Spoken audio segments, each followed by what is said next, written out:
Thank you, Mallory. Really appreciate that. And thank you, everyone, for being here today and joining us to talk about housing. We were having some clicker issues earlier, so glad it's working. So I just first want to kind of go over the nature of today's conversation. Can everyone hear me okay? Louder? Okay. Just need to see where I can adjust this thing. But anyway, to talk about the nature of today's conversation, we wanted to convene this meeting as an opportunity to get the jurisdictions together to talk about housing and housing issues, ideas, strategies, what they're doing, not doing, and give the greater community an opportunity to hear those conversations. And this is not necessarily a forum where we're trying to make decisions here today. And ideas that the jurisdictions may have and say, those are not, commitments to moving forward to that's what we're going to do. The nature of this is a brainstorming type conversation, and about some what we would call, some of our bigger housing challenges. So, moving on to the agenda, which Mallory just ran through, but from 1 to 125, go through. The Summit County housing challenges, the needs assessment, go through the basins, and go through and basin by basin, and then talk about the individual challenges. First of all, the Summit Combined Housing Authority. I'm the executive director. My name is Jason Dietz. Sorry, I forgot to introduce myself. And I report to a board of directors, and that board it consists of all the member jurisdictions of Summit County that formed the original IGA. To form the housing authority, we have 5.5 people, myself, Vicki Lewis, Eric Ojala, Joel Hosworth, Jack Wilkinson, and Amy Priegel, who's our part-time accountant holding down the fort today. One of the really cool things about our housing authority is we have an advisory board as well that is, we have representatives from all across the county, different industries, to give us feedback and opinions on housing and housing-related topics. We have real estate, banking, resorts, title, the school district, nonprofits, human services, the senior community development. So it's a lot of really good feedback, and they've all been a really big supporter in getting me up to speed my first year here at the Housing Authority. So talking about who's at the table and what the role is, the Housing Authority, one of the biggest things we do in affordable housing is we collect and distribute the 5A funds to the jurisdictions that get the projects built.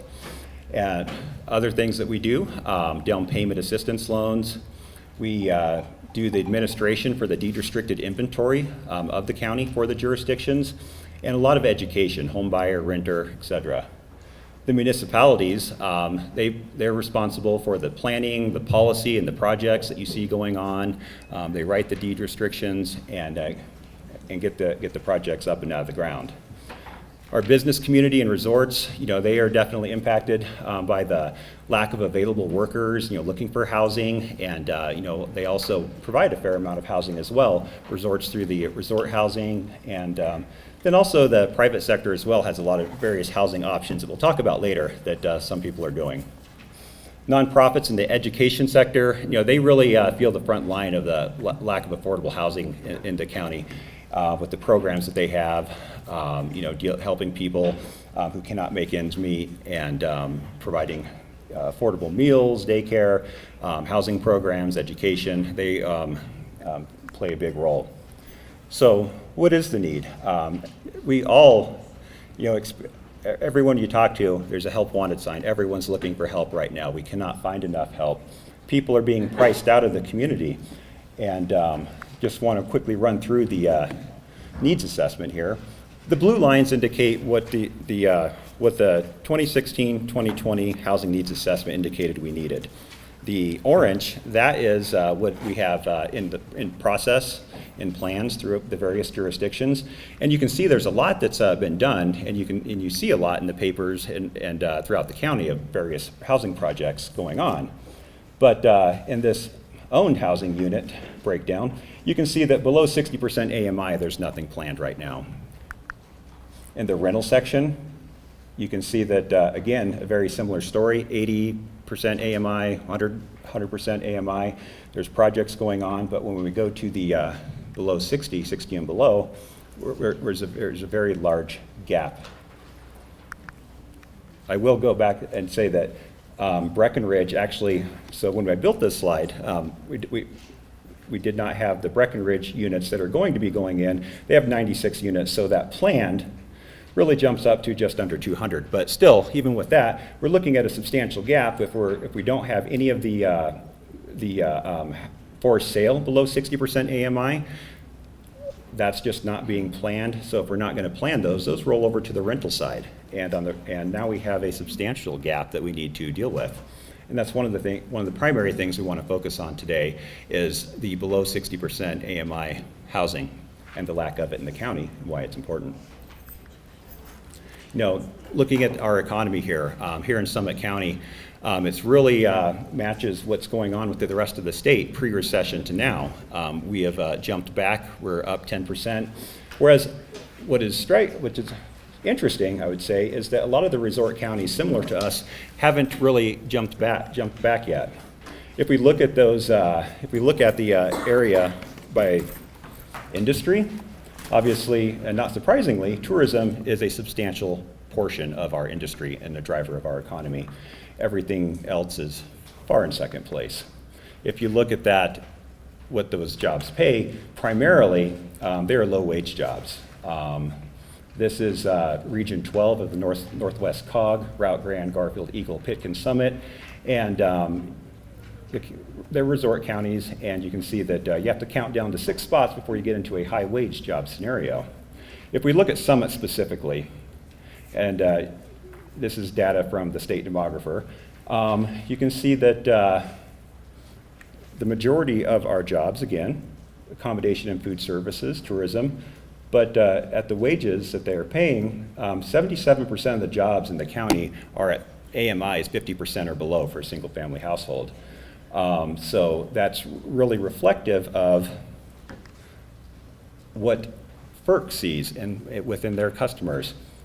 Now, 82% of the FERC customers are 60% and below AMI households.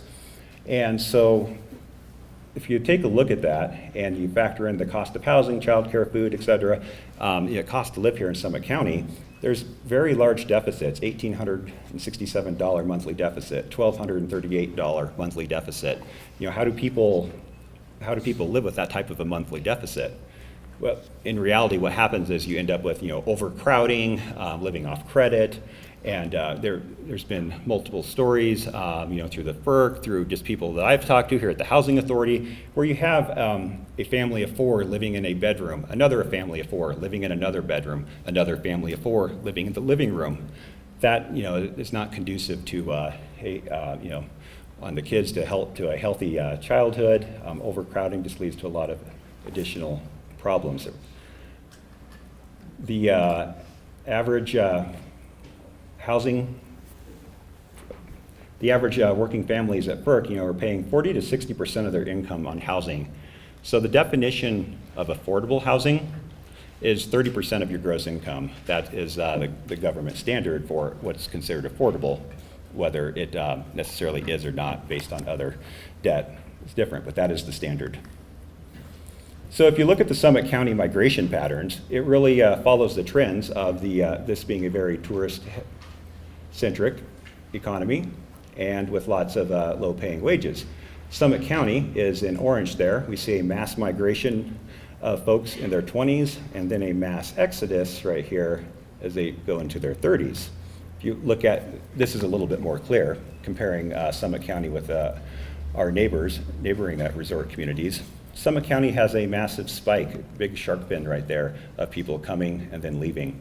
It's a population curve that's very out of the ordinary when you compare it to neighboring counties in the rest of the state. So, let's talk about the challenge. So that kind of leads us into the challenges of Summit County development. We just went through the wages. Now kind of going through land, social, legal, and the cost of construction. There's generally 4, criteria that we have outlined as barriers to driving affordability and attainability of housing here in Summit County. The geology, this is why we want to be here. We're surrounded by mountains, lakes, rivers, and streams. It's beautiful. Social, people want to be here. People are moving here. They want to be in Summit County. They value open space. And typically, they don't like new developments in their neighborhoods. Legal, we're surrounded by the national forest lands, which we can't develop. You can do land swaps, and there's a lot of land conservation easements protecting land as well. We value the open space, and those are difficult to overcome and turn over. Additionally, here in Colorado, overt rent control is illegal. You can't require market rate rentals to go into a rent control structure. So that kind of builds into the financial supply and demand. There is a lot of demand, very little supply in housing. The cost of construction, it continues to go up. And short-term rentals, they provide a lot of flexibility and financial incentives for people to use their property and also rent it out and pay for it. So if we look at the cost of what, just an average cost to produce housing here in Summit County on on the projects that you see out here, this is for the 2020 needs assessment to play keep up and catch up for 2020 only. You can see that the rentals are substantial, approximately $270 per unit, representing a little over $300 million. And then the 100% AMI type units, roughly a $60,000 gap at $33 million. So just under $340 million is the gap to build and create and meet the needs of the 2020 needs assessment. If we take a quick look at, break down the cost of construction, you can typically on these projects that you're seeing the jurisdictions build, land is already cooked into it, and profit is out of it as well. So land and profit they're not in there. That's roughly 30% of that construction base, and you still see this huge gap just because the cost of construction is so expensive, and then the price points needed are so low. So how are these projects being funded? To date, it's been the 5A sales tax collections. And, it's very clear there's a big jump there in 2017. And there's been a big jump in projects coming out of the ground in 2017 as well. There's a correlation. In 2006, the voters approved a 0.125% sales and use tax. And that bounced around $1 million, a little over, for the first 10 or so years. And then the additional 5A fund that the voters elected added a 0.6% sales tax to the housing funding stockpile. And in 2017, we came in at 9.4 million. But if we're just talking about the housing needs assessment, between 2016 and 2020, that's only $40 million, and the cost to build our way out is $340 million, just under. So there is a huge gap in what it costs and what's coming in. So there's looking forward, we're probably going to have to leverage our funds to get to start catching up.